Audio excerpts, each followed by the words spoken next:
All right, let's face it, you don't need to increase your SAT score. All you have to do is stop losing those SAT points. Okay, 99% of students don't understand this, and that is why they're killing their score in these three ways. The first one, though, is stupidly easy to fix in just 5 minutes on test day. The second one takes a week, and the third one, for most people, will make or break their dream score when the pressure is on. All right, so first off, let's address how do you get those easier points back, because this is really the most crucial thing. Okay, of all the sections, this is where you can get the most points back, because if you miss an easy question on the SAT, you actually lose more points. This is what I'm talking about. You don't have to increase your score by getting 10 difficult questions right. You just need to not get that easy question right, because that's going to come back and bite you. Okay, these are free points, and basically all you have to do is be super careful in module 1. Okay, for most people, if you're not even scoring at where your target score is, you could be scoring in the low 1000s and still finish module 1 with like 20-30 minutes left. Okay,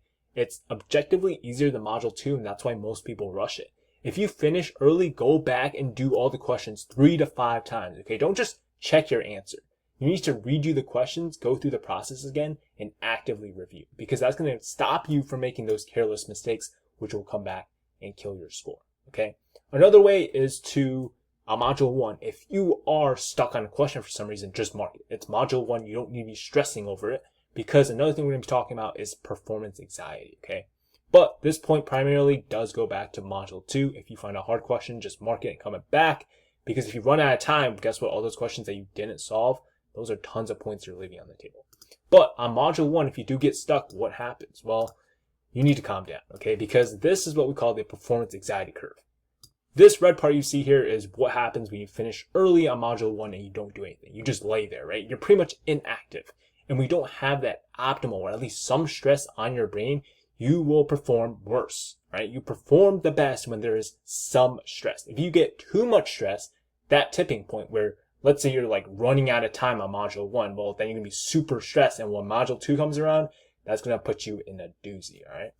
So now let's talk about those medium points, right? Those 20-30 points. How do you get those back? Well, it's all about your prep. Your prep matters so much, okay? But it's not about prepping for 10,000 hours. It's just knowing how to prep smarter by doing a couple nuances and some couple key things. The first is to create a formula and concept dump sheet. Okay, so the night before the test, I've talked about this before. If there's any concepts that you were unsure of in practice while you're doing practice problems, make sure you note those down on this dump sheet, right? And address those issues before you go into test day not feeling confident about it. And if there's any small things like trap words or vocab stuff, or any types of questions that you want to keep note of, formulas, anything, put it down on this and try and replicate the sheet when you get on module 1, right? If you finish module 1 early, a great way to productively use your time is to create a dump sheet so that you can prepare for module 2, whether that be for the math section or just small vocab, grammar things you want to remember for module 2 English. So another thing during practice, when you're actually doing the questions, is try to make connections, right? If you get something wrong, ask yourself, why was this answer wrong, right? Was there a specific trap you fell for?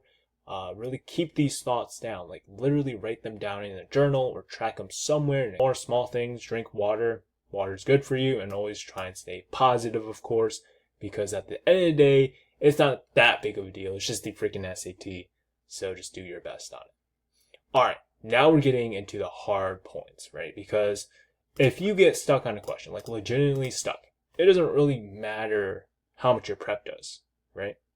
It's just luck, except it's not luck. If you're stuck between 2 answer choices, I'm telling you, your preparation and the things you choose to work on will be the deciding factor. Here's just a quick example. If you have an English question, say one answer choice is emphasizes contrast, another one is offers rebuttal. And you're like, okay, well, from my prep, I remember, something like rebuttal might be too harsh because it's one of those extreme answer choices. And the SAT loves, kids picking answers with like all or never, just those really extreme things. So you go with the other answer choice and you end up getting it right. That could be the difference. Like if that was a hard question, you might get 10 points from that. But that's the difference between, if you're aiming for 1500, difference between 1490 and 1500, okay? So basically, you want to train your logic so that luck leans in your favor when it matters most. And I love this diagram as the power law distribution. if you just do normal prep, right? Like if you just spend like 2,000 hours prepping, you're gonna get something like the normal distribution, just poorly spent resources.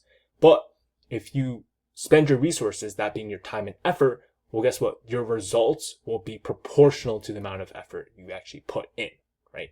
In some cases, it is even greater than that, like exponential. So that does it for the entire video, guys. If it helped you, make sure you subscribe and share it with a friend. Best of luck on your SAT prep, and we will be coming out with more SAT videos soon, so make sure you don't miss those.